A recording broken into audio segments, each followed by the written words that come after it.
Hey YouTubers! I have tried to film this video 4 times now, and I can't seem to find the words that I need to properly express what it is I'm feeling in light of recent events. So, I'm just going to give you the video I planned, which is my Q&A, corresponding with the post I put up on my blog earlier this week, and I will touch base more on what has happened recently at the end of the video, along with leaving you a link for the GoFundMe account for the victims of the attack. So let's start with question 1 of the Q&A. Where do your ideas come from? Now, that is a loaded question when it comes to me, let me tell you. Because the majority of my ideas come from my head. I mean, literally, I don't have to be doing anything. I will just suddenly, idea, write it down, we're good to go.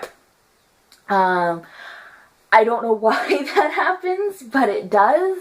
It occasionally drives me absolutely insane because I can't watch TV anymore, I can't watch movies anymore, I can't read anymore, not without something popping into my head. I can't even sit quietly and just let myself fall asleep because guarantee you 9 times out of 10 I will get an idea.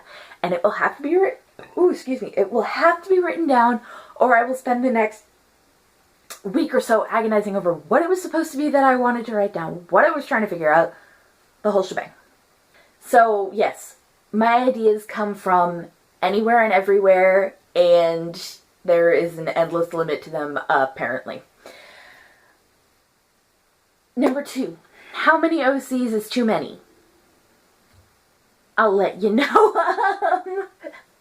You would think I would know the answer to this one by now, but I do not. How many is too many? Well, I currently have 74.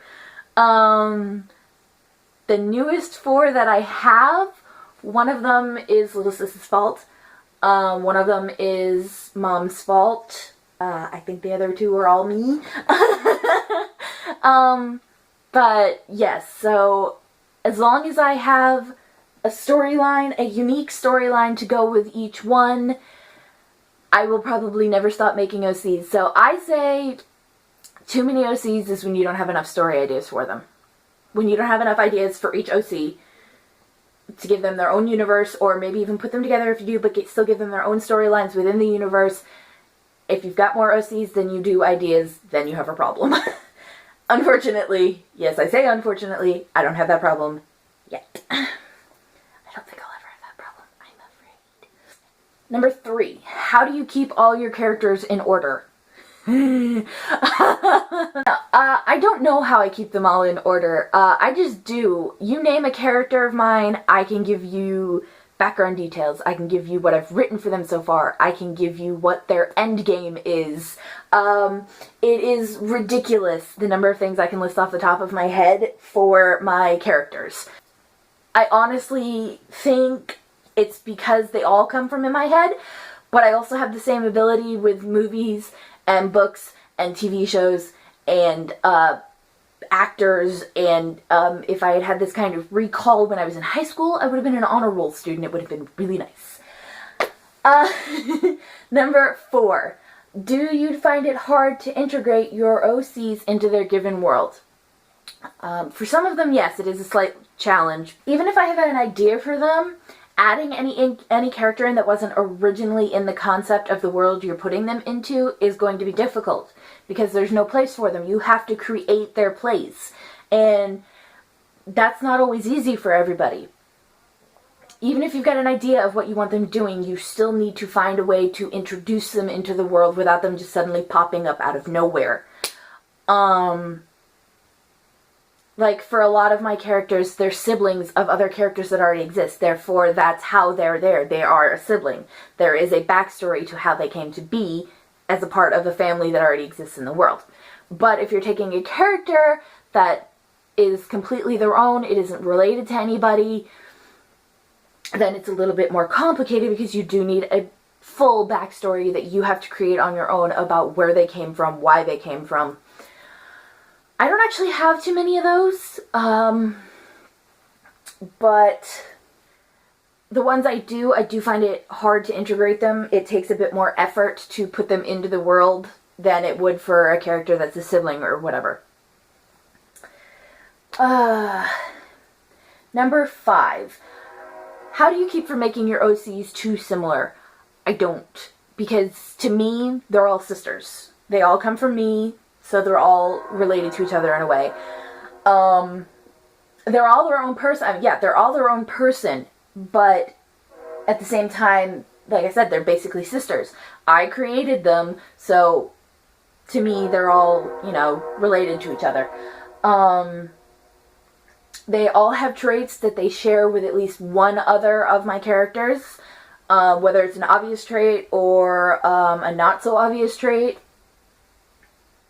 But they also have their traits that make them different, just so they're not so similar. They all have that one unique trait that separates them from the others, and that's how I keep them from being too similar. I think I make sure they all have that one trait that's like there that you can easily pick out that makes them different from the others. Number 6, how do you determine where your OC fits into the story? Where the OC goes just generally starts from the ideas I get for them. Because the idea will be like a plot twist or a secondary storyline, and that eventually connects to the main storyline, and that's how they find their place, is through the idea I got to create them originally. So it's not actually that difficult to find where they belong, as long as I had a solid idea when I originally created them. Number 7, what do you do for writer's block? Well, let me tell you this, when I was writing out the blog post, I actually misspelled block every time I had to try and write it because my brain rejects the idea of writer's block. I hate getting writer's block. Generally what I do when I get writer's block is I create more original characters. But no, for me when I get writer's block, I have so many other characters and so many other things I can work on that it doesn't get me down too much. And if that doesn't work, I'll read. I'm a reader. I love reading. So if I can't I can't find anything for myself to write, which is very rare, but on the rare occasions it does happen. If I can't find anything to write, then I will read until I feel inspired again. And generally that works, whether I'm reading something involved with the character that gave me the original writer's block or not. It will work to unblock me and give me new ideas for that character, for other characters, as long as I start writing again. Number 8. How does your writing help you in real life? My writing is my therapy. Literally. Even with my actual therapy that I'm in, that I go to every other week, both the therapists I have had have told me to always keep writing because it is how I deal with everything. It is how I deal with emotions I don't understand. It is how I deal with life events that I can't seem to work through on my own. If you ever wonder why my characters have such hard, twisted lives, there's your answer. I write out my problems and turn them into theirs so I can find the solution. Yeah. So, you know, so that is how it helps me. My writing is my therapy. I have never gone longer than 2 weeks without writing because I start to feel overwhelmed and claustrophobic almost. Like I have so much that I need to get out that it's starting to like build up around me and I have no space to breathe, and it is a source of my anxiety. As you can tell, if I don't write, it becomes a source of my anxiety and my anxiety attacks will start again, and no amount of medication they put me on will be able to help. So yes, writing is my therapy. Number 9. What parts of yourself do you put into your characters? Mostly my sarcasm.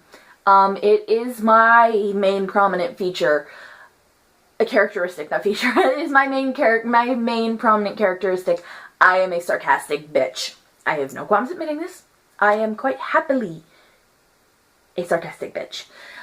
It has taken me many years to get here, and I have prided myself in where I've gotten. So yes, all of my characters in at one level or another are all sarcastic. They will be smart-mouthed assholes at some point in the course of their stories. Whether they regret it or not afterwards all depends on the character, but they will all be sarcastic. A number of my OCs are also fairly good artists. As I enjoy writing, sketching, photography so much, I share that with my OCs, and it's almost like living out how good I want to be through them. I mean, if I practiced more, I would probably be closer to how good I want to be, but carpal tunnel. I also tend to make them younger siblings.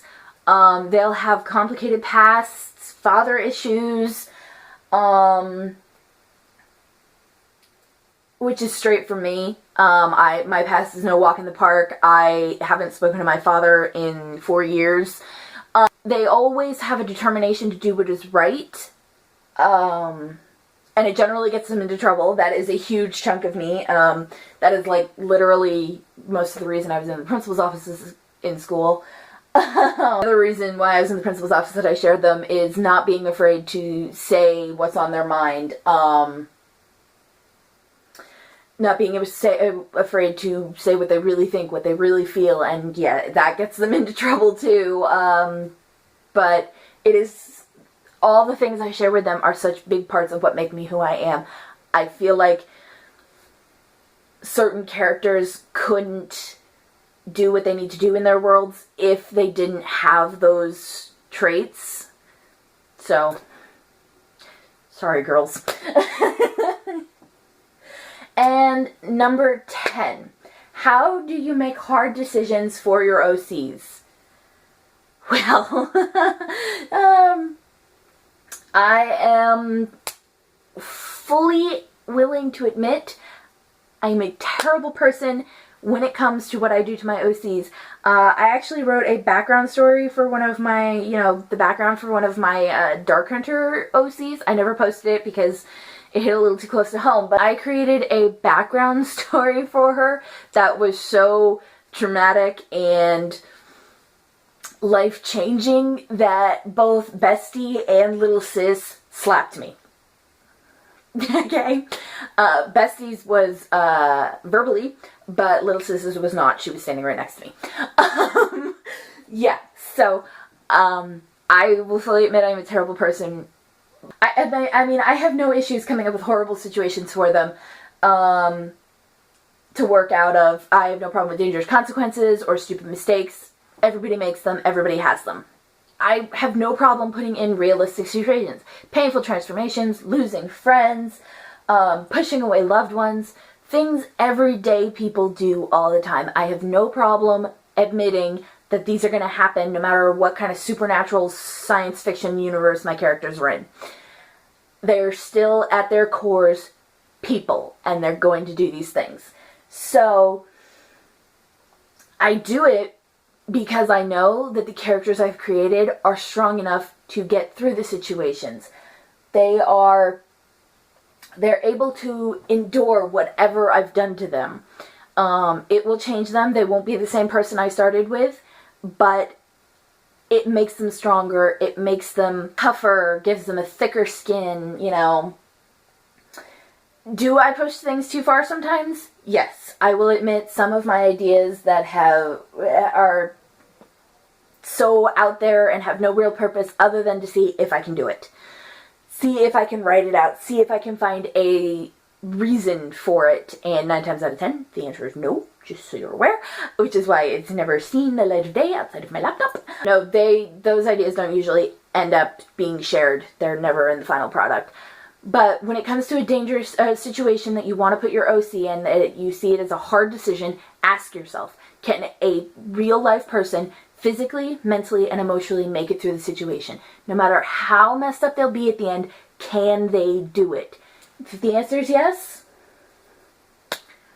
and you've created the type of original character that you know can make it through something like that, where it'll be realistic that they can live through that situation and be able to keep going, go for it. The sky's the limit for writers, in my opinion. And with your characters, with your writing, only you say what can and can't be done. So those are the 10 questions for my writer Q&A. If you have any others you'd like me to answer, leave them in the comments below. As always, my social media pages and blog site will be in the description. Keep the families of the Pulse shooting victims in your thoughts, in your prayers, whatever it is you do. Keep Christina's family in your thoughts, in your prayers. I will leave down in the top line of the description the GoFundMe page for the victims of the Pulse shooting. And please, please, never resort to death. Whether it's yourself or others, that is the one permanent solution you do not want. Until next time.